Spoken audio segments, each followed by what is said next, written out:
Stanza 1. Om Vishwam Vishnurvashatkaro Bhuda Bhavya Bhavat Prabhu Bhuda Krit Bhuda Bhrit Bhavo Bhudatma Bhuda Bhavana. So let's understand the meaning word by word. Vishwam, he whose manifestation is the whole universe of forms, the Virat Purusha. The cause is always present in the effect, and as such, that form from which the whole universe has emerged out can only be its own manifestation. The Sanskrit term Vishwam comes from the root vis, to enter. Thus it means he who has created and entered into the universe as the all-pervading reality.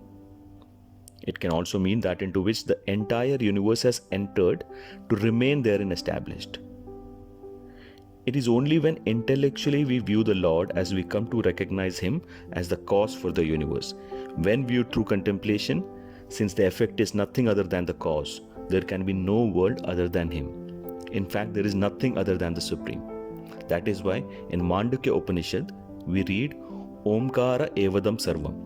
In Bhagavad Gita, Om Ityekaksharam Brahma. Om Vishwam Vishnu. Let's understand the meaning of Vishnu. Vishnu means that which pervades everywhere.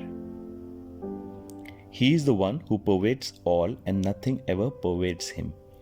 Ishavasyam idam sarvam. This very same idea is described in the incarnation of the Lord as Vamana, the short boy who with his 3 feet measured the entire universe. As per Vishnu Purana and Mahabharata, because of this act, the Lord got the name Vishnu.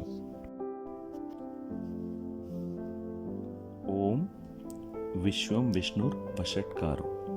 Let's understand the meaning of Vashatkara. Vashatkara means he who is invoked, he who is of the form of Yajna. In Upanishad mantra, it says, Yajno vai Vishnu. Yajna itself is Vishnu. That is why in the ritualistic portion of the Vedas, we find many mantras ending with Vashit. So Vashit means he who is of the form of Yajna, he who is invoked. Om Vishwam Vishnur Vashatkaro Bhuda Bhavya Bhavat Prabhu. Now we know the meaning of Vishwam Vishnur Vashatkara. Bhuda Bhavya Bhavat Prabhu means he who is the Lord of the past, the future, and the present. Time is the concept of the intellect. It expresses itself in interval between experiences. Experiences are registered as thoughts, and thoughts are ever changing. This very change is known and experienced by us. So the knower of the change must be something other than the change.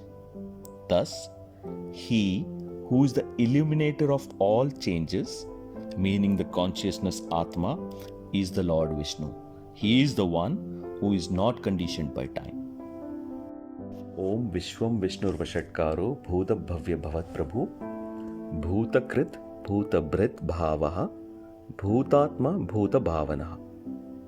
Bhutakrit, the creator of all creatures, the one who annihilates all creatures. Bhutabhrit, one who nurtures and nourishes all living creature. And this is explained in Bhagavad Gita chapter 15, where Lord says He is the light in the sun, fertility in the earth, growth in the plants, heat in fire. He Himself presides over all functions of the body and mind. And He nurtures and nourishes the creatures who are in fact nothing other than Himself. Bhavaha, one who becomes himself into the movable and the immovable beings and things in the world. He is the pure existence in all the living creature and the objects in the universe. He is indicated by the term Bhavaha. Bhutatma, he is the Atma of all the beings. In Vedanta, it's called Supreme Brahma, Parabrahma. Now, Bhuta Bhavana, one who creates and multiplies the creatures, meaning the one who is the cause for the birth and who is responsible for the growth of all living creatures.